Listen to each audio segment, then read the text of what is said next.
Like ಮಾಡಿ, subscribe ಮಾಡಿ. ಬಂಧುಗಳೇ ನಮಸ್ಕಾರ. ನಾವು ಇಂದು ಹೇಳಲು ಹೊರಟಿರೋದು ನಮ್ಮ ತುಳುನಾಡಿನ ಆರಾಧನೆಯಲ್ಲಿ ಕಾರಣಿಕದ ಶಕ್ತಿಯಾಗಿ ಆರಾಧನೆ ಪಡೆಯುತ್ತಿರುವ ಕೊರತಿ ದೈವದ ಚರಿತ್ರೆಯನ್ನು. ಕೊರತಿ ದೈವವು ಹೆಚ್ಚಾಗಿ ಮನೆಯೊಳಗೆ ಆರಾಧನೆ ಪಡೆಯುವ ದೈವವಾಗಿದೆ. ಮನೆಯ ರಕ್ಷಣೆಗೆಂದು ಮನೆಯೊಳಗೆ ಅಂದರೆ ಅಡುಗೆ ಕೋಣೆಯಲ್ಲಿ ಆರಾಧನೆ ಪಡೆಯುವ ವಿಶೇಷವಾದ ಶಕ್ತಿಯಾಗಿದೆ.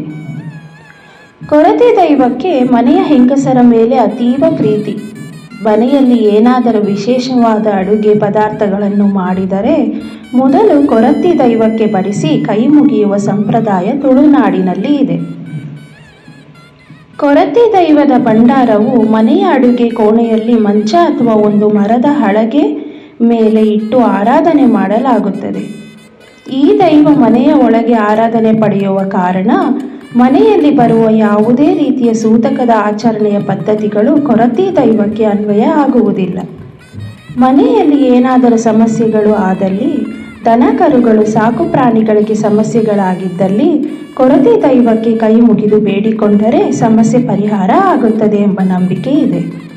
ಕೊರತಿ ದೈವದ ಹಿನ್ನೆಲೆಯನ್ನು ನೋಡಿದಾಗ ದೈವವು ಜಾತಿ ವ್ಯವಸ್ಥೆಯ ಪದ್ಧತಿಯಲ್ಲಿ ತೀವ್ರ ಹಿಂಸೆಯನ್ನು ಅನುಭವಿಸಿ ಪ್ರಾಣತ್ಯಾಗ ಮಾಡಿ ಹೆಣ್ಣೊಬ್ಬಳು ದೈವತ್ವಕ್ಕೆ ಏರಿ ಆರಾಧನೆ ಪಡೆದ ರೋಚಕವಾದ ಕಥೆಯಾಗಿದೆ.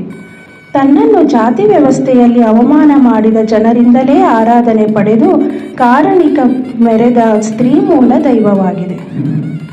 ಇಂತಹ ಒಬ್ಬಳು ಹುಡುಗಿ ದೈವತ್ವಕ್ಕೆ ಏರಿ ಇಂದು ನಂಬಿದ ಸಂಸಾರವನ್ನು ಸದಾ ಕಾಯುತ್ತಾ ಆರಾಧನೆ ಪಡೆಯುತ್ತಿದ್ದಾಳೆ.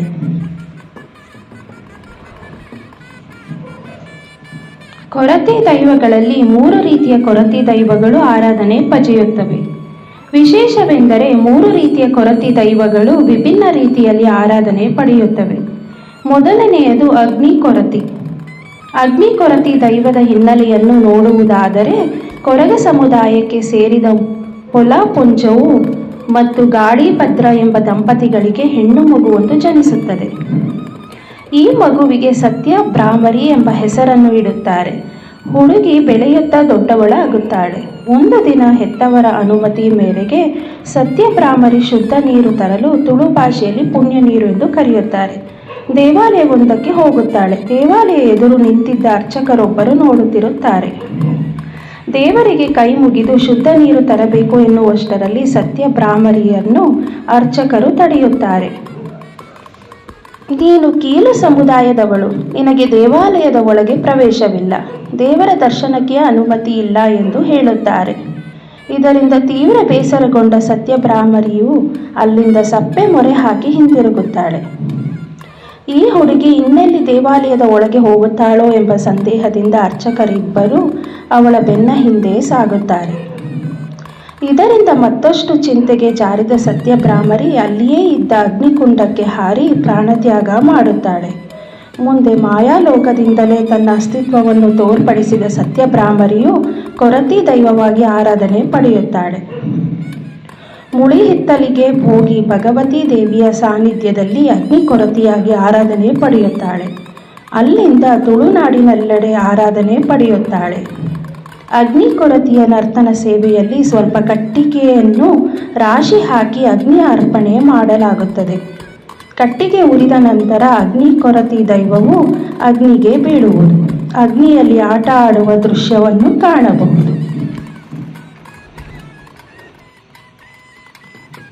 ಎರಡನೆಯದು ಮಲೆ ಕೊರತಿ.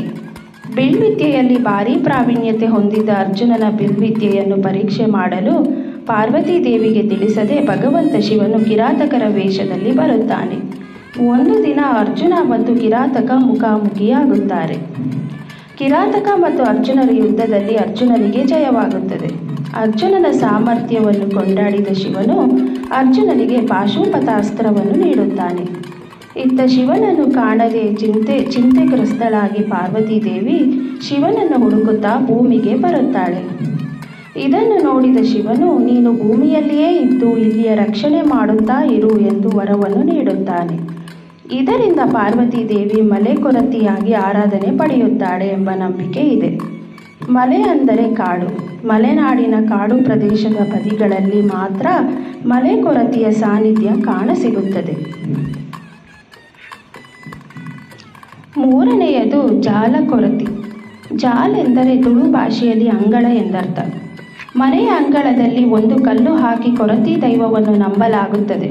ಕೊರತಿ ದೈವಕ್ಕೂ ಮನೆಯ ಮಹಿಳೆಯರಿಗೂ ಅವಿನಾಭಾವ ಸಂಬಂಧ ಹೊಂದಿದ್ದು, ದೈವಕ್ಕೆ ವರ್ಷಕ್ಕೊಂದು ಬಾರಿ ಅಗೇಲು ಬಡಿಸುವುದು, ದೈವಗಳನ್ನು ದಿನನಿತ್ಯ ಆರಾಧನೆಯನ್ನು ಮನೆಯ ಮಹಿಳೆಯರು ಮಾಡುತ್ತಾರೆ.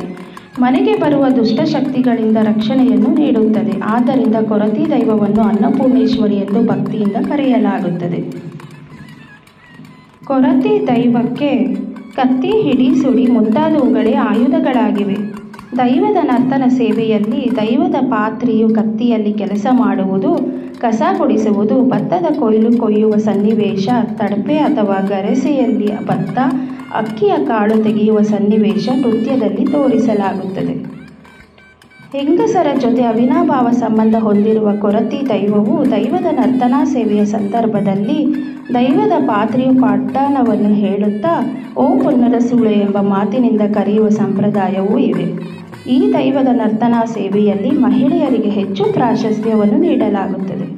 ಅಂದರೆ ಒಬ್ಬಳು ಮಹಿಳೆ ಅನ್ಯಾಯದಿಂದ ಪ್ರಾಣ ತೆಗೆದುಕೊಂಡು ದೈವತ್ವಕ್ಕೆ ಏರಿ ಮಹಿಳೆಯರ ರಕ್ಷಣೆಗೆ ನಿಂತಿರುವುದನ್ನು ಇಲ್ಲಿ ಕಾಣಬಹುದಾಗಿದೆ.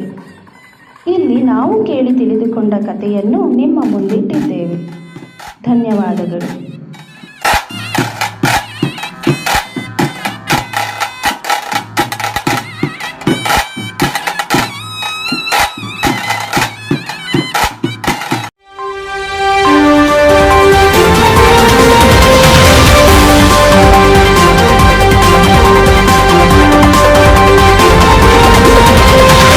ಇದು ಪಿಂಗಾರ ಯೂಟ್ಯೂಬ್.